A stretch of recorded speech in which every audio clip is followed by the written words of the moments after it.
Okay, let's get into it. I just got back yesterday with Sigmund. He had his EFI upgrade done along with some warranty work at Heindel in Eaton, Ohio. A remarkable, huge difference in the performance. And while we were there, we had a discussion, my wife and I, with John, figuring out what the best thing to do with her bike is. It's 2017. We could either upgrade the EFI or we could trade it toward a 2019 used or even a 2020. Anyway, back and forth, she decided she really likes this bike. So we are going to be doing an EFI upgrade on her 2017 CT, or more specifically, I am going to be doing the upgrade. No problem here. I've already caught a little bit of flack about letting John do the upgrade on the Retro, but I would like to point out a couple of things. Number one, it was already there for some warranty work, so it was already partially torn down, and that means some of that labor to dig in and remove things like the fuel tank was already done. So he's standing there with the kit. Let him install it. Two, the Retro is not exactly the same bike as the CT and the gear up frame, and that EFI kit is not exactly designed to fit on that bike. So it took some wrangling, some doing to get the kit on there. It's fine, there's no issues with it, but it does take a bit of creative thinking to get that kit installed. And if you would like that kit installed on your 2014 through 2018 Retro, give John a call, and maybe, just maybe, he would want to do it, because he told me that may be the first and last one he ever does. So yeah, it's not slam dunk, but it should be easy on the CT. So I got up about 7:30 this morning. I staged the shop.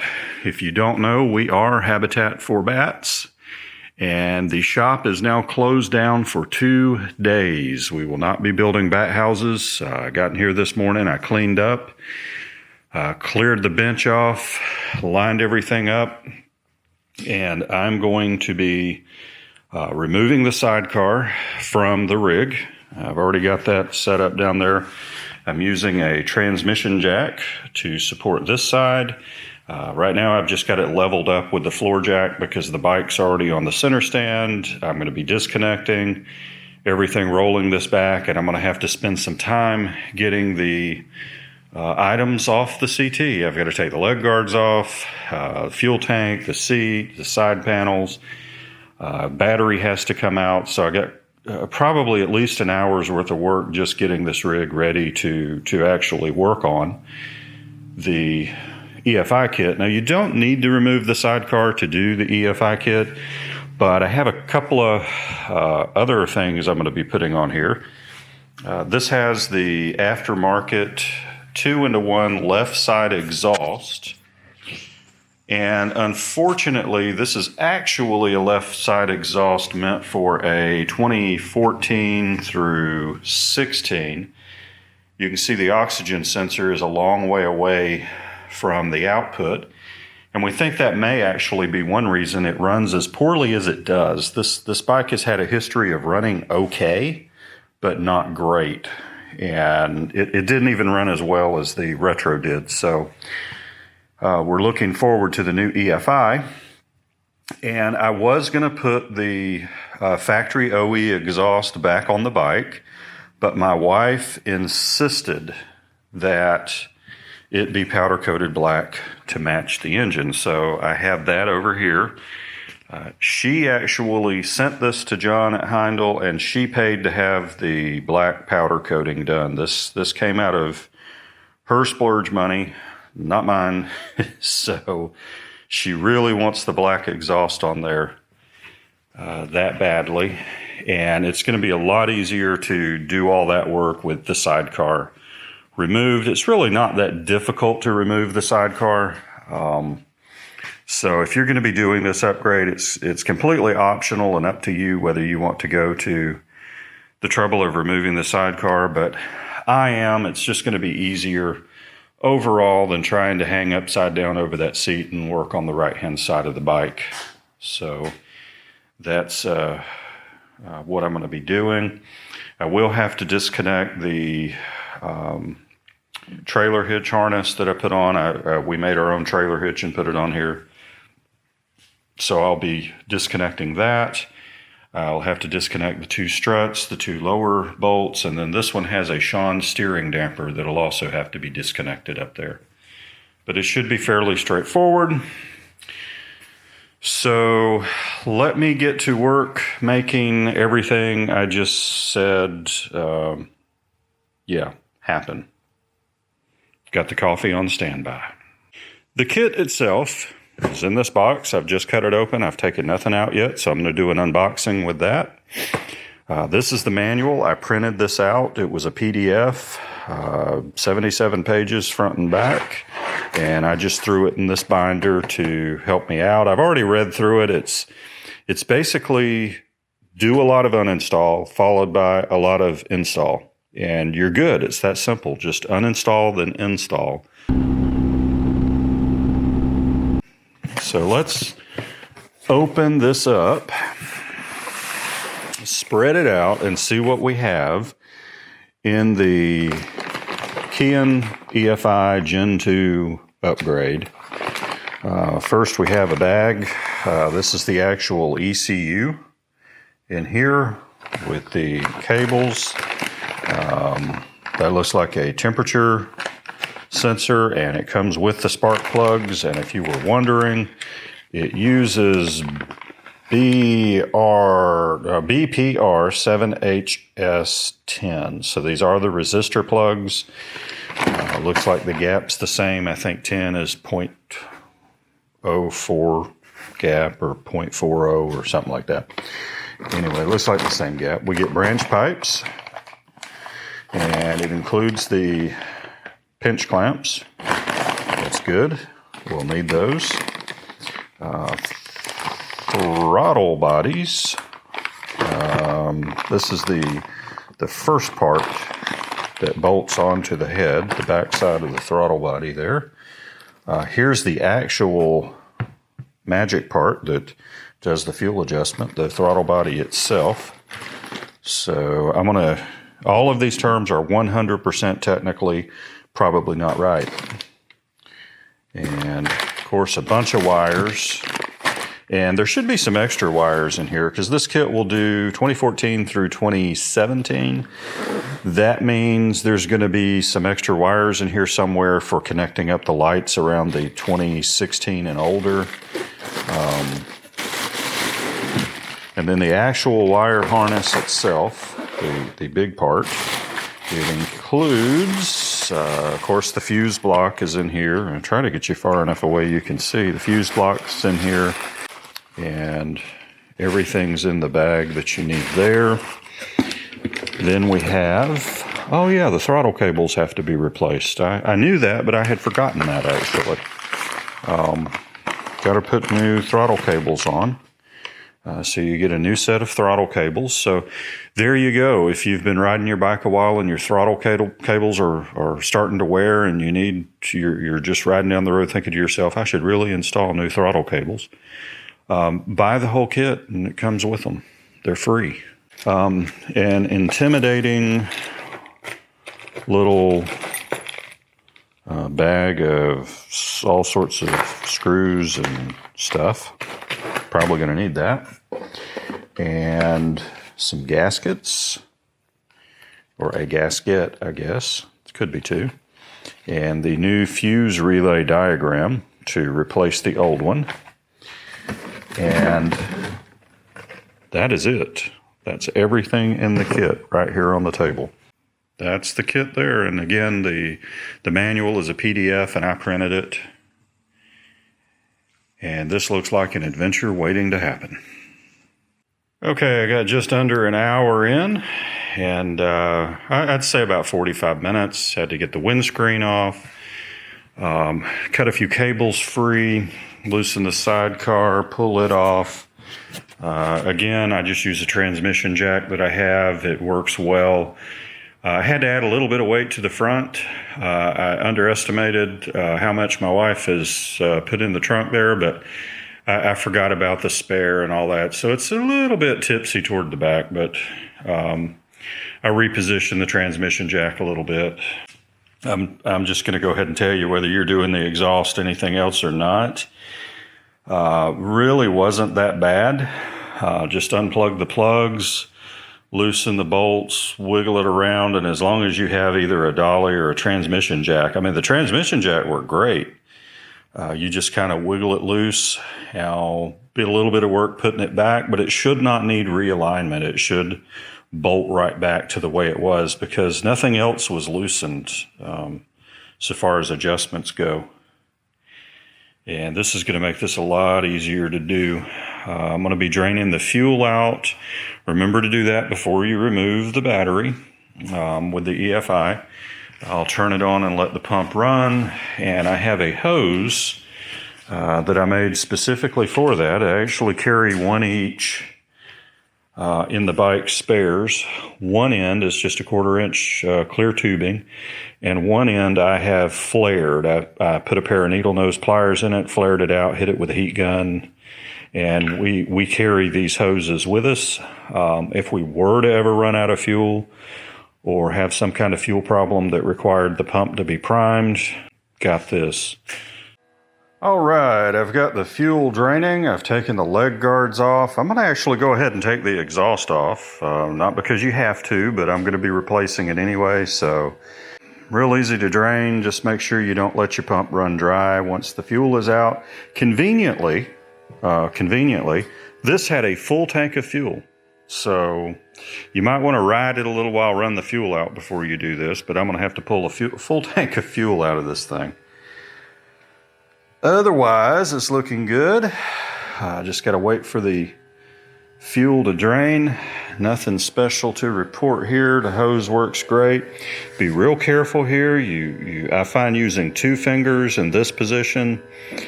2 fingers, squeeze, push in while you're squeezing, and then gently pull out. When you put the hose on, be very careful. I hear tell that you can break this off pretty easily, Chad. And somebody out there actually posted where they were working on this and they broke this off, Chad. So be very careful not to break your fuel pump, Chad. And you'll be in good shape. Yep, gonna let that drain out and keep on going. And I hope you appreciate these videos. I have to stop and clean my hands. But yeah, I have to clean my hands each time so I can handle this camera and give you guys a look at what's going on. Okay, I am 2 hours in. I've not been rushing, taking my time. I also figured out why this thing was tipping backwards so bad. I forgot I had 3 gallons of gas hung on the back of it. Took that off and it's fine. So draining the gas, tip, ride the fuel out first. It took quite a while to move 5 gallons of gas out.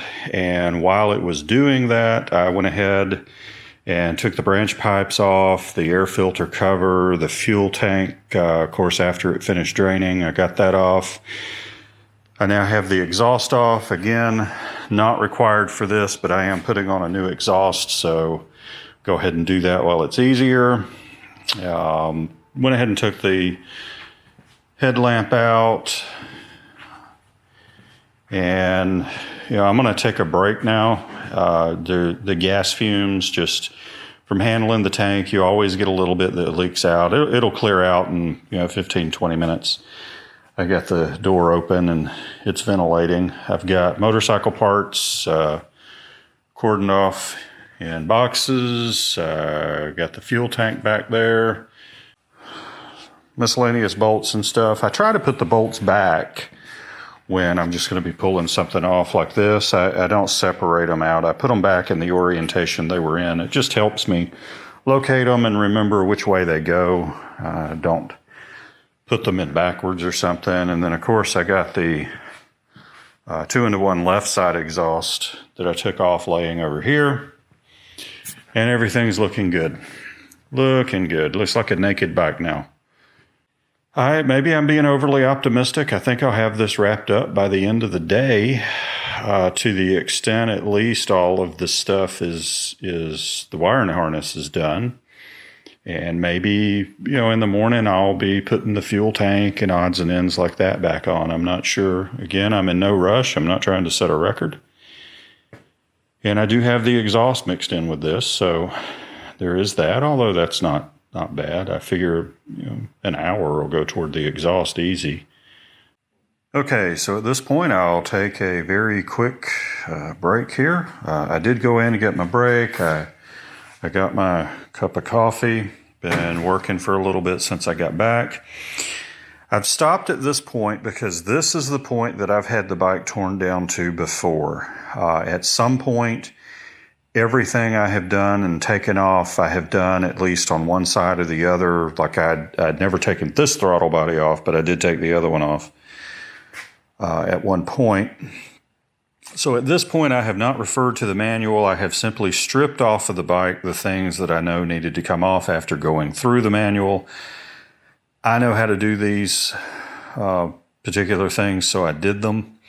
And I thought I would take a second to show you a couple of tips on removing the throttle bodies. First of all, for the crimp clamps, you need a tool. This is basically a hoof trimmer if you get down to it. Here we go.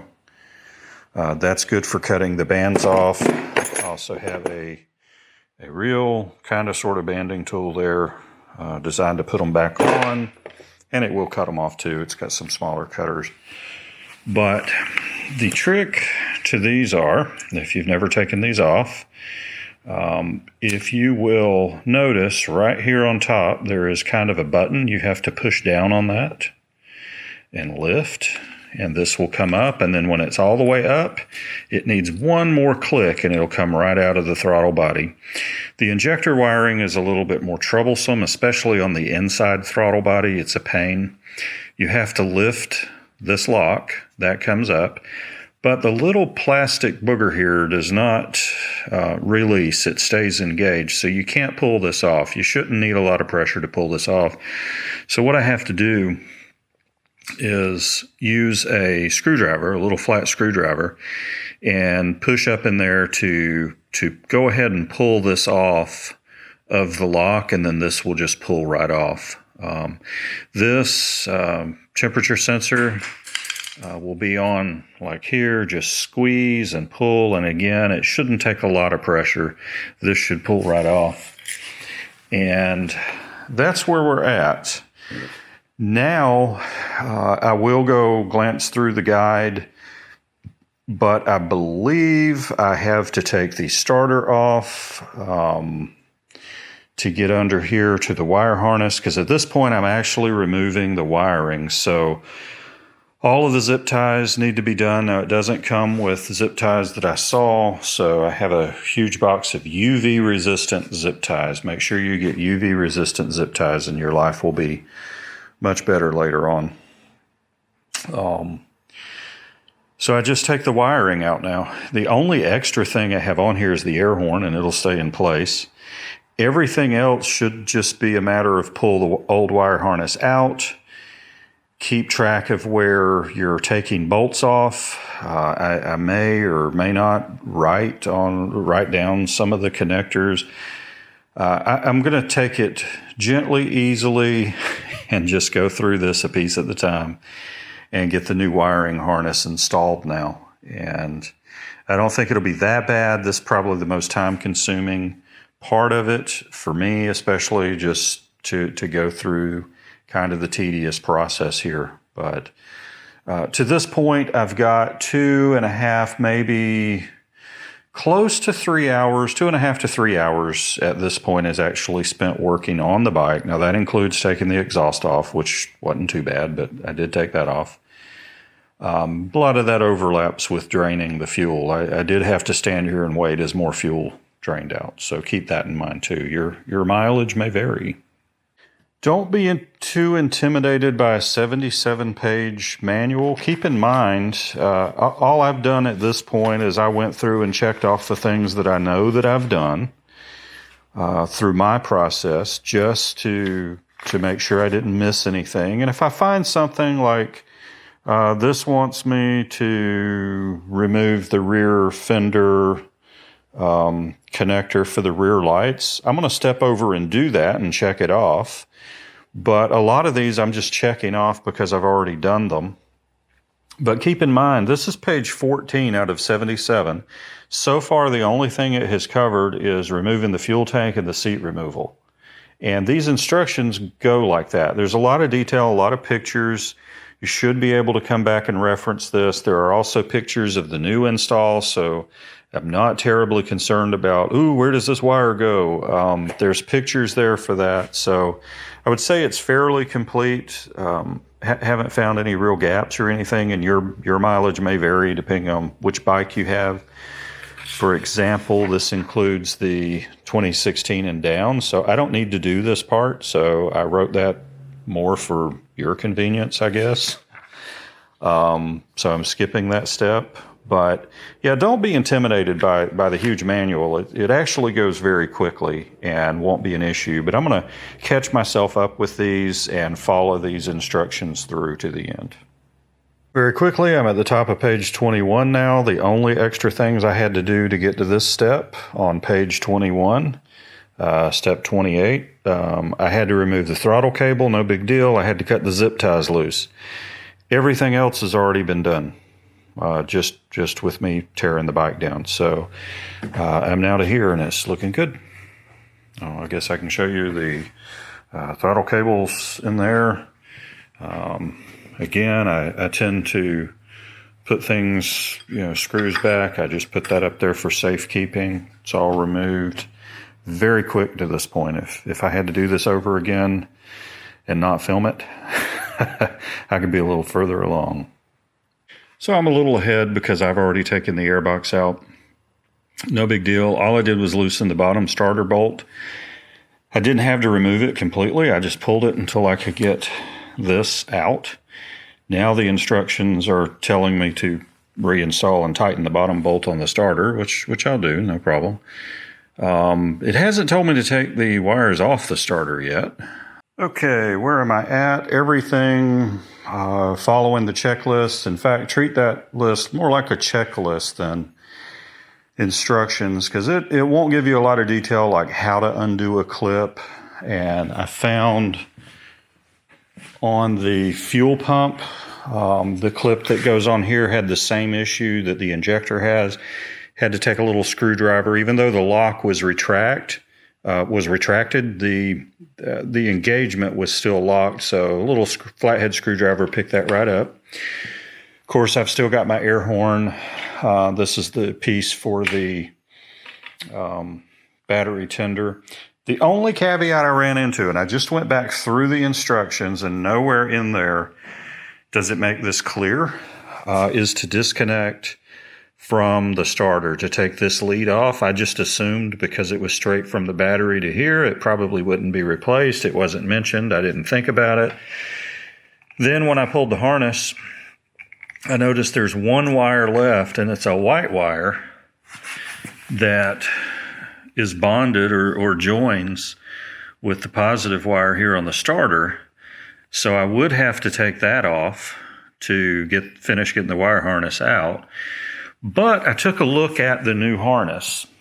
The new harness, in fact, does have a starter lead on it. So I'm just going to assume that somehow got skipped in the instructions, or maybe when they said remove the starter, they just assumed, I'd take the wire off of it, but it didn't say to, so I didn't.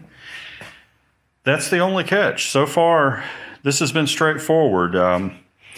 To bypass the checklist, essentially, if it's plugged in, unplug it. That's the abbreviated, how-to.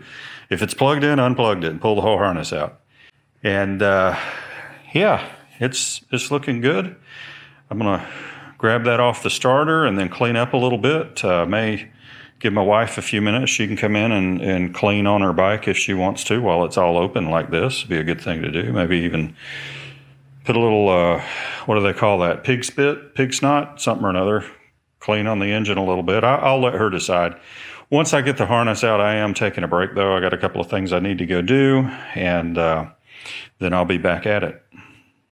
So I'm going to make this the end of part 1 of the video. This is all the uninstall. I did get called away and couldn't finish that day. I did go ahead and get the wiring harness out right after that last video clip ended. You can see it laying on the floor. My wife came out and cleaned on her bike. You can see it looks a lot cleaner, but this is where I left it till I came back the next morning to actually finish the install. Now, to this point, everything was straightforward. It literally is. If it's plugged in, unplug it, remove it, get it off the bike, and the instructions pretty much reflect that as you go. So this was very easy to get to this point with a little bit of patience and some time. While I was doing the uninstall, I did take quite a few pictures for reference. Nothing more than just to have to refer to if I needed them. So I thought I'd throw them in at the end of the video. Again, there's nothing specific to see here. This is just if I came back and said, where was that wire plugged in? Or how was that routed? Was it under or over the cable? Or which path did it take? Those kinds of things. That's all these pictures were for. But if you're looking to do this to your rig, you may find some of them useful. Be sure to like and subscribe and leave some comments if you have questions, and make sure you come back for the second part of this video where I'll be using everything you see there on the table to actually complete this upgrade, and then we'll be taking a test ride on the bike to see how it does and get my wife's impression of the new kit as well. So I hope you've enjoyed the video. Again, like, subscribe, and click the little bell so you can be notified when I upload the next video.